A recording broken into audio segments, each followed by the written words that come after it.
Admiral Jake Morrison stood on the bridge of the UES Defiance, watching the massive alien ships appear in Earth's sky.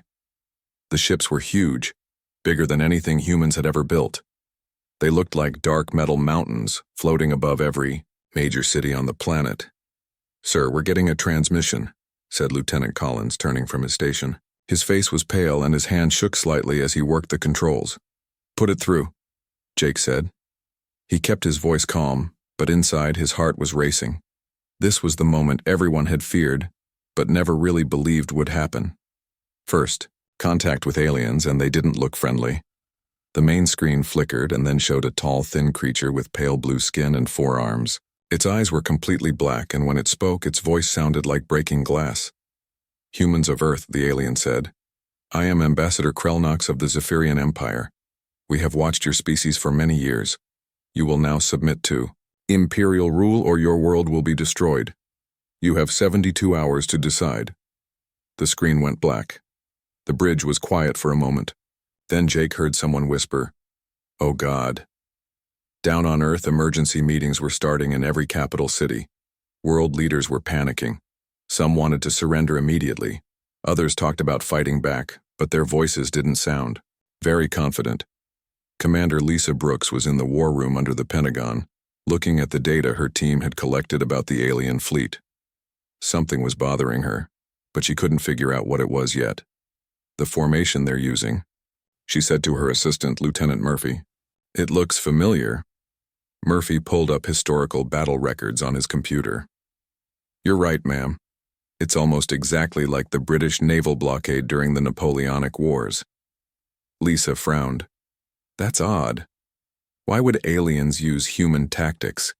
Across town, Dr. Kevin Walsh was in his laboratory, studying the recorded transmission from the alien ambassador. As humanity's best expert on possible alien life, he was trying to learn everything he could from the brief contact. "Computer, analyze the aliens' speech patterns and compare them to our database," he said. The computer worked for several minutes, then displayed its results. Kevin's eyes went wide when he read them. "This is impossible," he muttered.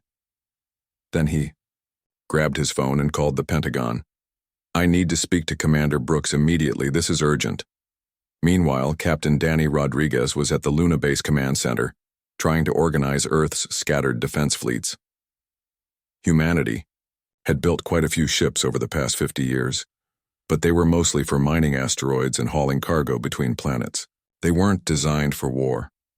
"How many ships can we get combat ready in 72 hours, he asked his staff.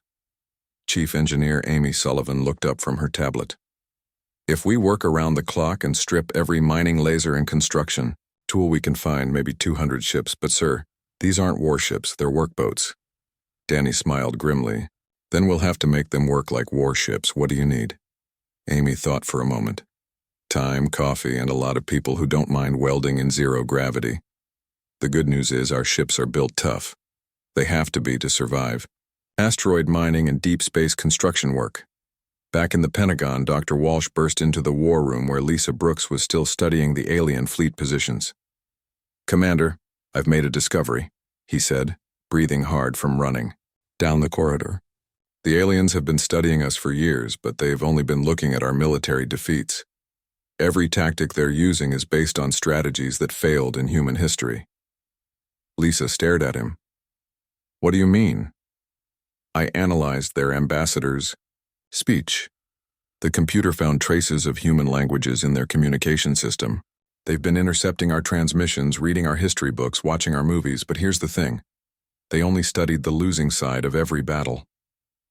Lisa felt a cold chill run down her spine. "So they think they know how we fight, but they only know how we lose?" "Exactly. They have no idea how humans win battles." The news spread quickly through the command structure. Within hours, every military leader on Earth knew that the aliens had made a critical mistake. They thought they understood humanity, but they had only seen half the picture. Admiral Morrison called an emergency meeting of all Earth's military commanders. They gathered in the secure conference room deep under NORAD, their faces grim but determined. "Ladies and gentlemen," Jake said, looking around the table, "we're facing the fight of our lives. These aliens think they know us, but they're wrong. They've studied our defeats, but never our victories. That gives us an advantage. General Patricia Kane, head of the Space Marines, leaned forward. What are you proposing, Admiral? We decline their ultimatum, Jake said simply, and we show them what humans do when someone threatens our home. The room was quiet for a moment. Then Captain Rodriguez spoke up. Sir, our ships aren't designed for combat. We're talking about construction vehicles against alien warships. Jake smiled, and there was something dangerous in that smile. Danny, our ancestors fought the British Empire with hunting rifles and fishing boats. They fought the Nazis with whatever they could find. Humans have always made do with what they had. Amy Sullivan raised her hand. Admiral, I've been working on some modifications. Our mining lasers can cut through asteroids. Our cargo haulers can move massive loads. Our construction equipment can build in the vacuum of space. Maybe we can't match their weapons, but we've got tools they've never seen before. That's the spirit, Jake said. We're not just fighting for Earth. We're showing the galaxy what happens when you threaten humanity. Within 12 hours, the response was ready. Jake stood on the bridge of the Defiance as the transmission was sent to every alien ship in the fleet. Ambassador Krelnox, Jake said, looking directly into the camera. We've considered your offer. The answer is no. Earth will not submit to your empire. If you want our world, you'll have to take it. We invite you to try. He paused, then smiled. And Ambassador, you might want to bring more ships. The transmission ended. Around the galaxy, other species watched in amazement as the humans of Earth politely declined surrender and invited one of the galaxy's most powerful empires to do their worst. The Zephyrian fleet began moving into attack formation. 72 hours had passed and the humans had made their choice. The war for Earth was about to begin. Supreme Admiral Vexthai stood in the command center of his flagship, the Eternal Dominion. He was tall and elegant, with pale blue skin and 4 arms that moved with precise, calculated gestures. His black eyes showed no emotion as he looked at the reports from his scouts.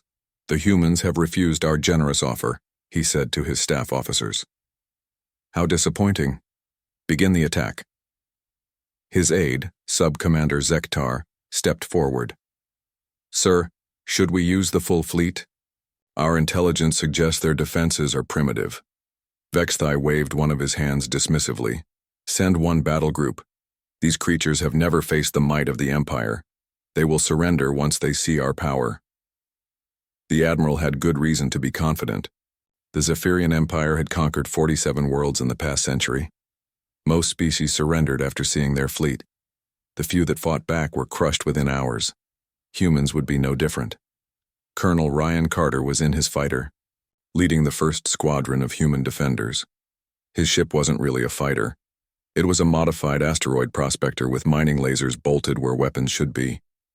But it was fast and it was tough. Okay, people, he said over the radio to his pilots. Remember what we practiced. These aliens studied our defeats, so let's not give them a battle they recognize. Stay unpredictable. The alien ships moved in, perfect formation, just like their textbooks said they should. They approached Earth's defensive line with the confidence of a species that had never lost a battle. Lieutenant Sarah Martinez was coordinating the asteroid mining ships that had been converted into weapon platforms. These ships were huge and slow, but they carried mining charges powerful enough to crack small moons. Martinez to all mining platforms, she said into her headset. Wait for my signal. Let them come in close. Dr. Ben Foster watched from his research station as his experimental defense grid came online. For months, his team had been working on a way to use Earth's space debris as a weapon. Old satellites, broken equipment, and construction waste had been fitted with small thrusters and turned into guided projectiles. It's like the ultimate recycling project, he muttered to his assistant. One person's space junk is another person's ammunition. The first wave of Zephyrian ships swept toward Earth's defenses. They moved in the elegant, precise formation that had terrified dozens of worlds, their energy weapons charged up, ready to destroy the primitive human fleet. That's when Captain Tony Mitchell and his construction crew struck first. Mitchell's ship was a heavy construction vessel, designed to build space stations and repair satellites. Instead of weapons, it carried industrial tools, welding arrays, cutting beams, and plasma torches. When the alien ships came within range, Mitchell did something no military textbook had ever suggested. He used his welding beam like a sword. The massive industrial laser, designed to weld hull plates together, sliced through the alien ship's armor like it was made of paper. The Zephyrian vessel, built for elegant space combat against civilized opponents, had never been designed to withstand tools meant for heavy construction work. "Mitchell to all construction crews," Tony said over the radio, grinning as he watched the alien ship spin away with a huge gash in its side. "Looks like our tools work just fine. Let's get to work." Engineer Hannah Davis was monitoring the battle from her command post. As the fighting continued, she noticed something important. The human ships were taking damage, but they kept fighting. The alien ships, when hit, seemed to shut down completely. "Their ships are too advanced," she realized, speaking into her communicator. "They're built for perfect conditions. Our ships are built to work in asteroid fields and solar storms. We're actually tougher than they are." The battle was not going as Supreme Admiral Vextai expected. His perfect formation was being torn apart by humans who fought like no civilized species ever had. Instead of engaging in proper space combat, they were ramming his ships, using construction tools as weapons and flying in patterns that made no tactical sense. "Sir," Subcommander Zektar reported, his voice confused. "The humans are welding debris to our hulls. They're using their cargo haulers to drag our ships out of formation. One of their vessels just tried to dock with our destroyer and started cutting through the hull with some kind of industrial laser." Vexthai's forearms gestured in frustration. "This is not how space combat works. Where are their battle lines? Why aren't they using proper tactics?" What the Admiral didn't understand was that humans had never learned proper space combat, because they had never fought a space war before. Everything they knew about fighting in space came from asteroid mining, space construction, and zero-gravity rescue operations. Ryan Carter's squadron was having the time of their lives. The alien fighters were fast and well-armed, but they flew in predictable patterns. Carter and his pilots, trained to navigate asteroid fields and avoid mining explosions, found the alien tactics easy to counter. "These guys fly like they're in a parade," Carter said to his wingman as he dodged an alien energy blast. "Don't they know how to improvise?" Sarah Martinez triggered her trap as the alien capital ships moved into range of the converted mining platforms. The massive mining charges designed to break apart asteroids detonated against the alien hulls. The explosions were enormous, far more powerful than any weapon the aliens had expected to face. "Mining Platform 7 to command," Martinez reported. "Direct hit on alien cruiser. Target is... well, it's not there anymore." Dr. Foster's debris field came online just as the alien reserve forces tried to flank the human fleet. Thousands of pieces of space junk, each fitted with small thrusters and guidance systems, swarmed toward the alien ships like angry bees. The Zephyrian vessels, designed for combat against other warships, had no defense against clouds of guided debris. Their point defense systems meant to stop missiles and energy beams couldn't handle thousands of small, randomly moving objects. "It's beautiful," Foster said, watching his screen as the debris cloud engulfed an entire alien squadron. 40 years of human space junk finally earning its keep. Admiral Morrison watched the battle from the bridge of the Defiance. The first engagement was going better than anyone had dared hope, but he knew this was just the beginning. "Commander Brooks," he said to his tactical officer. "What's our status?" Lisa looked up from her displays. "We're winning, sir. The aliens are pulling back. They lost 12 ships and we lost 3. But Admiral, this was just their advance force." Jake nodded. "I know. They'll be back with everything they have, and they'll be angry." On the Eternal Dominion, Supreme Admiral Vextai stared at the battle reports in disbelief. A primitive species had just defeated a Zephyrian battle group using construction equipment and space garbage. "Impossible," he whispered. "This cannot be happening." But it was happening. For the first time in centuries, the Zephyrian Empire had lost a battle. And they had lost it to a species that turned tools into weapons and treated space combat like an engineering problem. The humans had drawn first blood, and the galaxy was watching. Supreme Admiral Vextai was furious. His elegant command chamber aboard the Eternal Dominion felt cold and threatening as he paced back and forth with all four arms clasped behind his back. The defeat of his advance force was an embarrassment that could not be tolerated. Orbital bombardment, he declared to his staff. If these primitive creatures want to fight, we will show them the true power of the Empire. Prepare to destroy their cities from space. Sub-Commander Zektar hesitated. Sir, orbital bombardment of a populated world is against galactic law. The other empires might object. Vexthai's black eyes glittered dangerously. These humans have humiliated us. They must be made an example of. Begin targeting their population centers. Down on Earth, Chief Scientist Julie Parker was in a bunker deep beneath the Rocky Mountains. She had been waiting for this moment. While the politicians argued and the military prepared for space combat, Julie and her team had been working on something the aliens would never expect. Dr. Parker, her assistant called out, the alien fleet is moving into bombardment positions. Julie smiled and pressed a button on her console. Then it's time to show them our little secret. Admiral Chris Thompson was with her in the bunker. He had been skeptical of Julie's project at first, but now he was beginning to understand her plan. You really think this will work? He asked. Chris, humans have been digging holes and building underground for thousands of years, Julie said. We build subways under cities, mines under mountains, and bases under ice caps. Did the aliens really think we'd keep everything important on the surface? Around the world, massive doors opened in hillsides and mountains. Underground factories that had been hidden for decades suddenly came online. Launch tubes that looked like natural rock formations began preparing to fire. The aliens had been watching Earth for years, but they had been watching the surface. They had no idea what humans had built underground. Pilot Alex Johnson was climbing into his ship in an underground hangar in Nevada. His vessel looked like a cargo hauler because that's exactly what it was. But Julie Parker's team had loaded it with a very special cargo. Johnson to base, he said into his radio. Packages loaded and ready for delivery.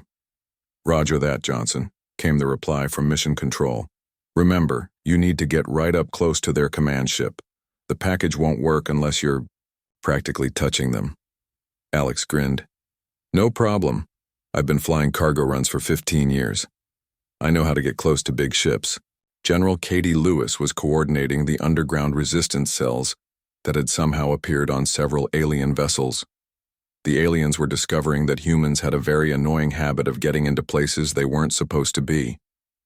Lewis to Infiltration Team Alpha, she said into her secure communicator. What's your status? The reply came back through heavy static. We're inside their supply ship, General. You wouldn't believe how easy it was to get aboard. These aliens have never heard of security cameras or ID checks. We just walked in during a supply transfer. Katie shook her head in amazement. Humans had been sneaking into restricted areas for so long that it had become an art form. The aliens, used to dealing with civilized species that followed rules, had no defense against people who treated authorized personnel-only signs as suggestions. Engineer Marcus Taylor was in the engine room of the UES Defiance, making modifications that would have horrified any safety inspector. He was pushing the ship's fusion reactor far beyond its recommended limits. Taylor to bridge, he called over the intercom. Admiral, I can give you 50% more power, but the reactor is going to sound like it's dying. Admiral Morrison's voice came back through the speaker. Will it actually die? Marcus looked at the readings on his screens. The numbers were all in the red zone, but the reactor was still stable. Probably not, sir. These reactors are built to handle solar flares and magnetic storms. They're a lot tougher than the manufacturers want to admit. Captain Laura Williams was preparing her ship for something that would have been considered impossible by alien standards. Her vessel was a heavy freight hauler, designed to move massive loads between planets. She was about to use it as a battering ram. Williams, to all heavy haulers, she said over the radio.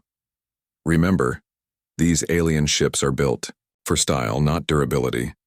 Our ships are built to survive collisions with asteroids. We're tougher than they are. Dr. Nathan Clark was in his psychology lab, studying recordings of alien behavior patterns.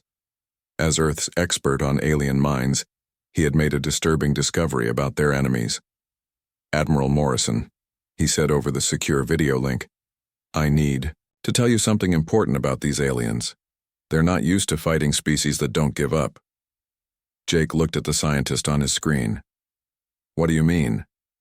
"Every species they've conquered has surrendered once they were clearly outmatched," Nathan explained. "The aliens have no experience fighting an enemy that sees impossible odds as motivation to fight harder. They literally don't understand how to deal with humans who get more dangerous when cornered." The orbital bombardment began as massive energy. Beams lanced down from the alien fleet toward Earth's major cities. But instead of hitting populated areas, the beams struck empty ground. The cities were there, but they were protected by energy shields that rose from underground installations. "Impossible," Vexthai whispered as he watched his bombardment fail. "How did they hide this technology?" What the Admiral didn't know was that the shields weren't hidden technology at all. They were modified mining equipment, designed to protect work sites from solar radiation and asteroid impacts. Humans had simply scaled them up and buried the generators underground. Alex Johnson's cargo hauler approached the alien command ship, broadcasting a standard distress signal. His ship looked damaged and helpless, exactly the way he wanted it to look. "Alien vessel, this is human cargo ship. Requesting emergency assistance," he transmitted. "Our life support is failing, please help." The aliens, following standard galactic protocols for assisting distressed vessels, allowed the human ship to dock with their flagship. They had no way of knowing that Alex's cargo was actually a boarding party of human marines armed with cutting tools and a very detailed map of Zephyrian ship layouts. Engineer Marcus Taylor's modifications were working perfectly. The human ships were achieving speeds and power outputs that should have been impossible. The alien commanders watched in confusion as human vessels accelerated and maneuvered in ways that violated every known law of safe spaceship operation. "Their ships are going to explode," Subcommander Zektar reported. "No reactor can handle that kind of stress." But the human ships didn't explode. They just kept fighting, their engines roaring like angry beasts as they pushed their systems far beyond any reasonable limit. Captain Williams led her squadron of freight haulers in a direct charge at the alien battle line. The massive human ships built like flying fortresses smashed through the elegant alien formations like bowling balls through glass. "This is Williams," she announced over the radio as her ship punched a hole through an alien cruiser. "Package delivered. Moving to next target." Dr. Clark's analysis was proving correct. The aliens were beginning to show signs of confusion and panic. They had expected a quick victory followed by surrender. Instead, they were facing an enemy that seemed to get more creative and more dangerous with every passing hour. Julie Parker watched from her underground command center as her secret weapon activated. All around Earth's solar system, hidden installations came online. Mining platforms that had been disguised as asteroids revealed themselves as weapon systems. Construction sites that looked abandoned suddenly bristled with defensive equipment. "Surprise," she said softly as the alien fleet found itself surrounded by what they had thought was empty space. The humans had turned their entire solar system into a fortress, and the aliens were trapped inside it.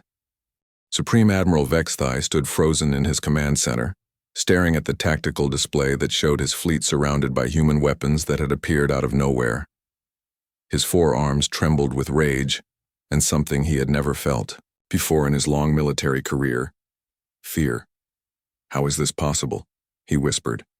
"They're primitives. They shouldn't have this technology." Subcommander Zektar was frantically trying to understand the reports coming in from across the fleet. "Sir, it appears the humans have been hiding weapons throughout their solar system. Our sensors detected only empty space and mining operations, but now we're trapped," Vexthai finished. For the first time in his life, the Supreme Admiral was facing an enemy that had outsmarted him completely. Commander Jack Peterson was leading a squadron of converted mining vessels in an attack that the aliens were calling tactically impossible and strategically insane. His ships were using mining charges designed to crack planetoids, and they were using them against alien hull armor. "Peterson to all units," he said over the radio, grinning as another alien cruiser disappeared in a massive explosion. "Remember, these charges are designed to break up asteroids. Alien ships are just fancy asteroids with attitude problems." The mining charges were far more powerful than any conventional weapon the aliens had faced. Each explosion sent shockwaves through space that could be felt by ships hundreds of kilometers away. The Zephyrian vessels, built for elegant space combat, were being torn apart by tools designed for industrial demolition. Agent Emma Stone was in a hidden facility beneath Antarctica, coordinating the intelligence operation that had been running for months without the aliens knowing about it. Her team had been intercepting and decoding alien communications since the fleet first arrived. "Stone to all intelligence stations," she said into her headset. "Operation Eavesdrop is a complete success. We have their entire battle plan, their fleet positions, and their command codes." What the aliens didn't know was that humans found code-breaking fun. While the Zephyrian military had spent years developing their unbreakable communication system, human cryptographers had been solving it like a crossword puzzle. Several civilian computer clubs had been competing to see who could decode alien messages the fastest. Captain Steve Adams was leading a boarding party onto an alien destroyer. His Marines had managed to cut through the hull using industrial plasma torches, and now they were inside an enemy ship for the first time. "Adams to base," he reported over his communicator. "We're inside, and you're not going to believe this. Their technology is actually simpler than ours." Steve's team was discovering something amazing. The alien ships were highly advanced, but they were also highly automated. Everything was controlled by computers, with very few manual backups. The aliens had built their ships to be operated by civilized, obedient crews who followed procedures exactly. Humans, on the other hand, had learned to fix things with whatever tools they had available. Within minutes of boarding the alien ship, Steve's Marines had figured out how to operate unfamiliar controls and were using alien systems more creatively than their designers had ever intended. "We've got control of their weapons system," reported Sergeant Lisa Green. "And sir, you should see what happens when you overload their energy cannons. They hit a lot harder than the aliens think they do." Engineer Rachel Kim was in the engine room of the UES Defiance, implementing modifications that would have given any safety inspector a heart attack. She was deliberately overloading the ship's systems to achieve performance levels that the manufacturers had never intended. "Kim to bridge," she called over the intercom. "Admiral, I can give you emergency power, but the engines are going to sound like they're screaming."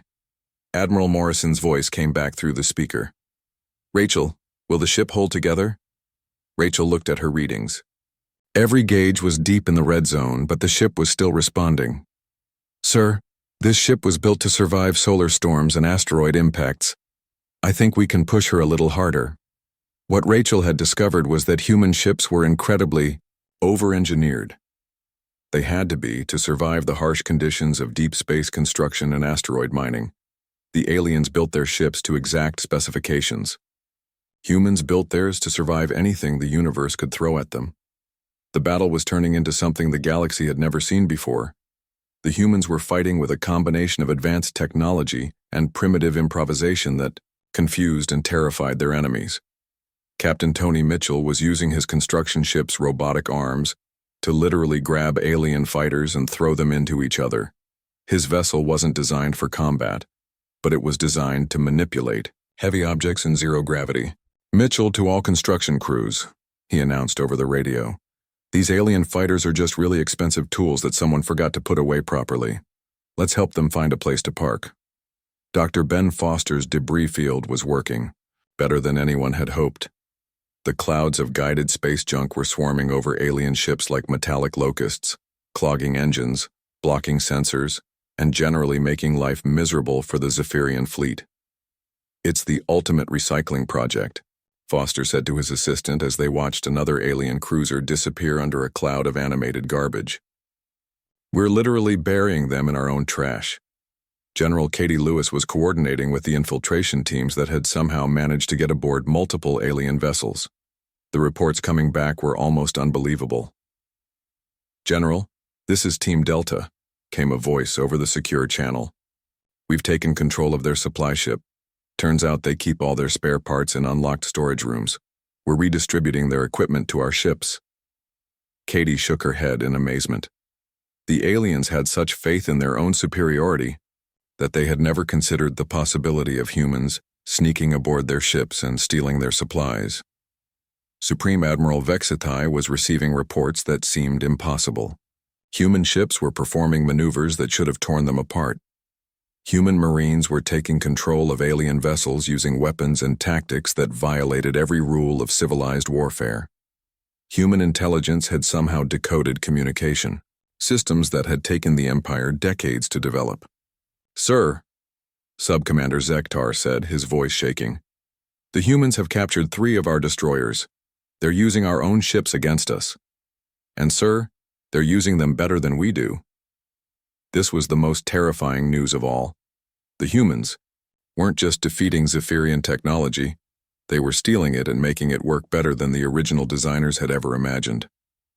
Admiral Morrison watched the battle from his bridge, feeling a mixture of pride and amazement.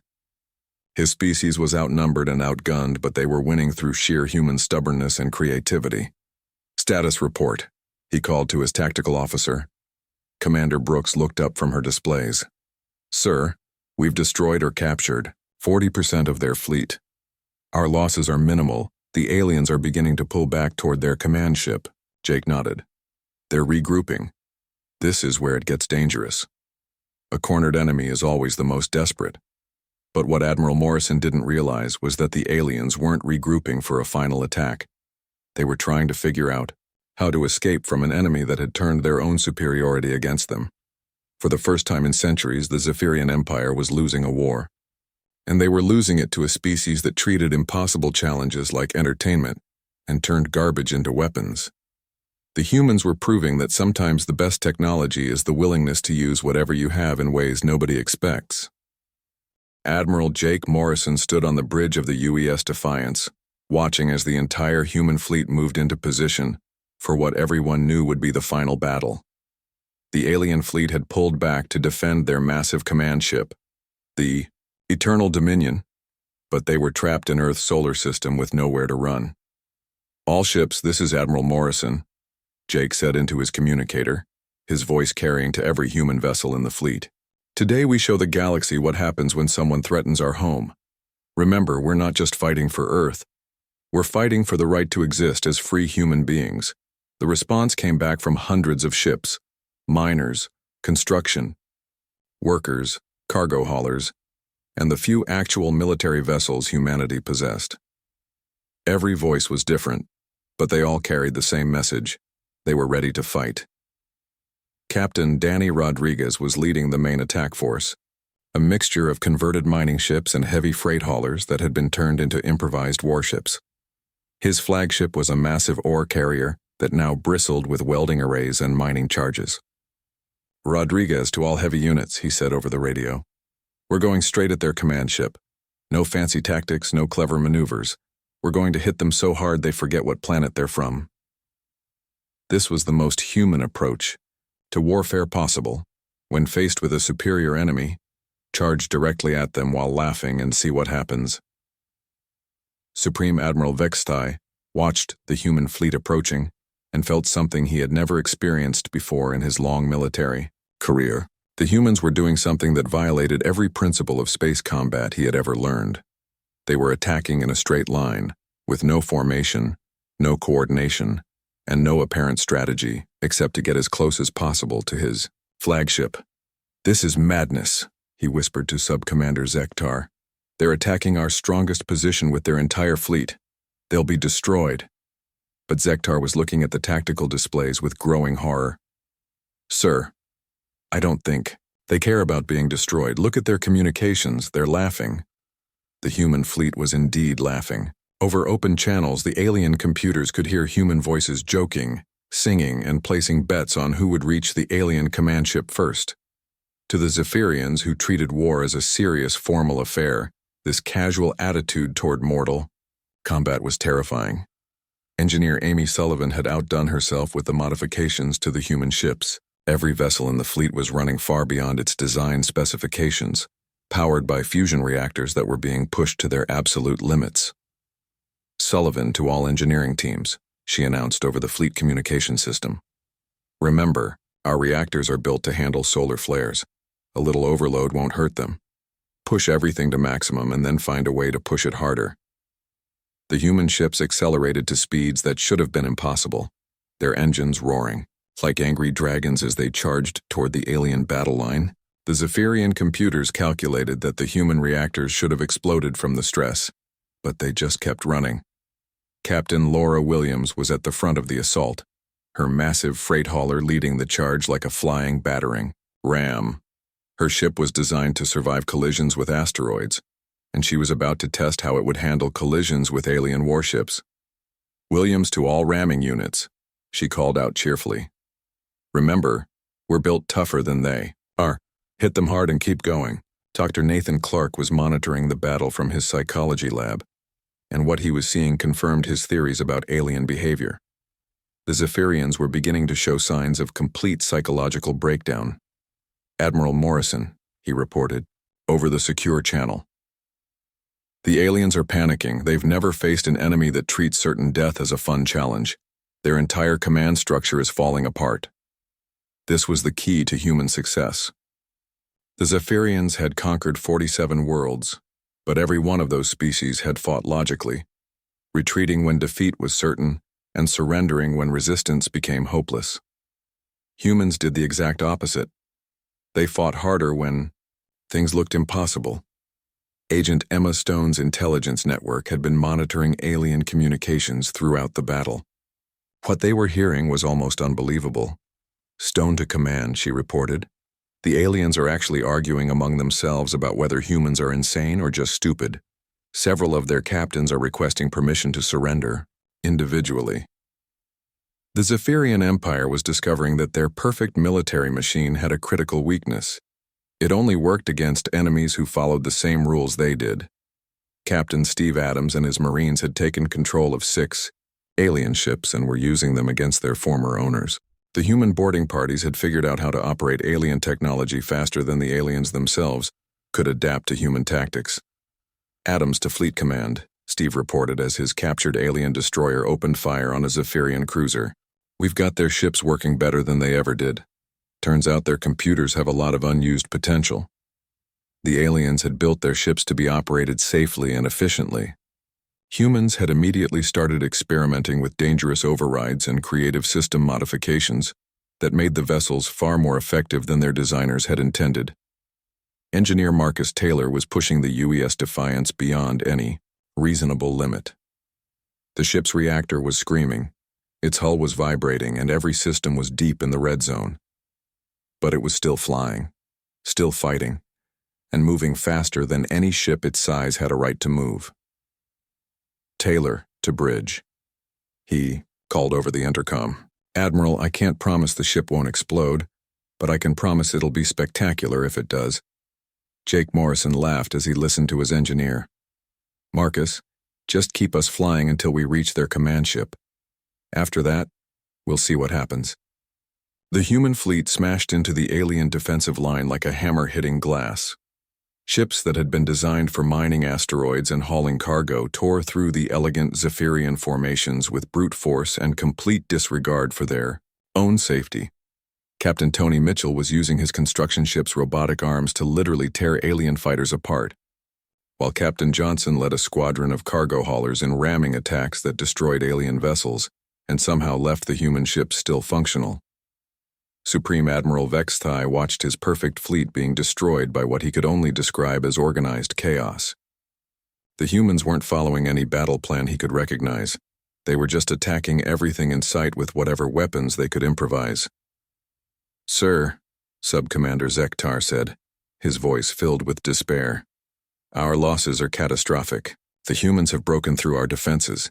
They're heading directly for us." Vexthai looked at the tactical display and realized that his empire's greatest military force was being defeated by a species that used construction equipment as weapons and treated impossible odds as entertainment. Admiral Morrison's ship was the first to reach the Eternal Dominion. The massive alien command vessel opened fire with every weapon it had, but the Defiance kept coming, its hull glowing red-hot from energy impacts but still intact. "This is Admiral Morrison to the Zephyrian command ship," Jake announced over open channels. "You came to our home and threatened our people. Now you get to see what humans do when someone makes that mistake." The Defiance rammed into the side of the Eternal Dominion with tremendous force. Both ships should have been destroyed by the impact, but the human vessel, built to survive the worst conditions space could offer, punched through the alien hull and kept going. Supreme Admiral Vextai felt his flagship shudder as the human ship tore through multiple decks. Emergency alarms were screaming, and his perfect command center was filling with smoke and sparks. "Enough!" he shouted, activating the fleet-wide communication system. "I surrender! The Zephyrian Empire surrenders to humanity!" The battle stopped instantly. Across the solar system, alien ships powered down their weapons and transmitted surrender signals. For the first time in galactic history, the mighty Zephyrian Empire had been utterly defeated. But Admiral Morrison did something that sent shockwaves throughout the galaxy. Instead of accepting surrender and demanding tribute, he did something completely unexpected. "Admiral Vextai," Jake said over the communication channel, "we accept your surrender, but we'd like to make you an offer. Instead of conquest, how about cooperation? We could use allies, and frankly, you could probably learn a few things from us." 6 months later, Dr. Kevin Walsh and Commander Lisa Brooks were working alongside former Zephyrian officers in humanity's first interstellar diplomatic outpost. The galaxy had learned a valuable lesson about threatening a species that viewed impossible challenges as fun and treated making friends as the ultimate victory. The Zephyrian Empire was no longer an empire. It had become humanity's first interstellar ally, and together they were building something the galaxy had never seen before, a partnership based on mutual respect rather than conquest. And throughout the galaxy, other species looked at what had happened to the mighty Zephyrians and made a note to themselves: never threaten the humans. They might just smile and invite you to try your best.